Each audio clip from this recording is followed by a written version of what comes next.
Good morning student. Hindi class में फिर से आपका स्वागत है। आज हम आपको क्लास 7 एंड 8 को हिंदी सेकेंड में लेसन 1 प्रत्यय पढ़ाएंगे। उपसर्ग में आपको पढ़ाया था कि शब्दों की रचना 4 प्रकार से होती है, उपसर्गों से, प्रत्ययों से, समास से और संधि से। हम आपको उपसर्ग पढ़ा चुके हैं। उपसर्ग वे शब्दांश होते हैं जो शब्द से पहले लगते हैं, यानी शब्द के शुरुआत में लगकर उनके अर्थों को परिवर्तित कर देते हैं।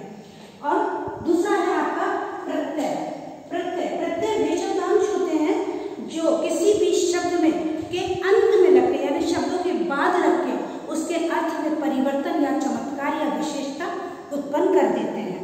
तो इस प्रकार हम ये देख सकते हैं कि जैसे हमने लिखा निकट यानी पास, और जब हम उसमें ता जोड़ देंगे निकटता बन जाएगा, ये एक भाव आ जाएगा इसमें, यानी चमत्कार उत्पन्न हो जाएगा। निकटता यानी किसी से बहुत ज्यादा क्लोज होना।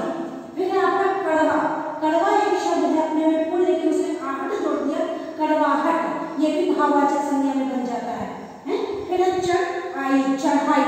चढ़ मीन्स किसी चीज पर चढ़ रहे हैं, कहते हैं चढ़, और आई यानी चढ़ाई, यानी किसी चीज की ज्यादा चढ़ाई ऊंचाई को माना जाता है। फिर उसके बाद आपका प्रत्यय के 2 भेद होते हैं।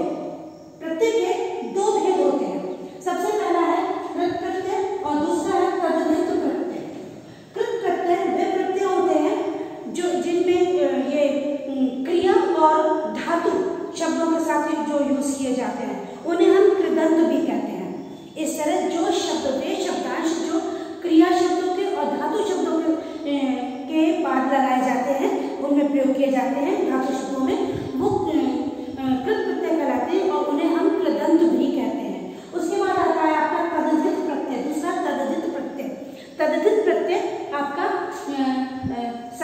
संज्ञा, सर्वनाम, विशेषण और अव्यय शब्दों के साथ प्रयोग किए जाते हैं। तो उसके बाद हम देखते हैं कि इनके कितने भेद हैं, प्रत्यय के कितने प्रकार से वर्गीकरण किए जाते हैं। प्रत्यय के वर्गीकरण 3 प्रकार से किए जाते हैं। सबसे पहला है संस्कृत के प्रत्यय। जिस तरीके से आपके उसमें भी था, उपसर्ग में हिंदी के उपसर्ग, संस्कृत के उपसर्ग, उर्दू और फारसी के उपसर्ग, अंग्रेजी के उपसर्ग, तो उसी तरीके से इसमें भी है। ये 3 प्रकार के हैं, उसमें 5 प्रकार के थे और उपसर्ग में, और लेकिन प्रत्यय जो है वो 3 प्रकार के हैं।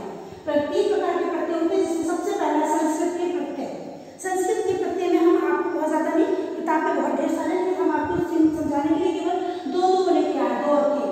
यानी अगर हमने जैसे गायक शब्द है, गा, उसमें हमने अक जोड़ दिया तो हो जाएगा गायक। बाद में जोड़ा गायक बन गया, यानी गाने वाला।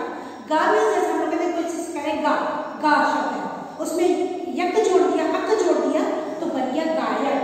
नेक्स्ट चालक। चाल में हमने चाल शब्द में अक जोड़ा, वो बन गया चालक। फिर पाठ में हमने अक जोड़ दिया, पाठक। तो ये थे आपके हिंदी संस्कृत के उपसर्ग। फिर है हिंदी के उपसर्ग। हिंदी के उपसर्ग में हमने आपके लिए लिया है बड़ी ई। त्याग सब समझते हैं, बलिदान करना, त्याग करना है। अगर हम उसमें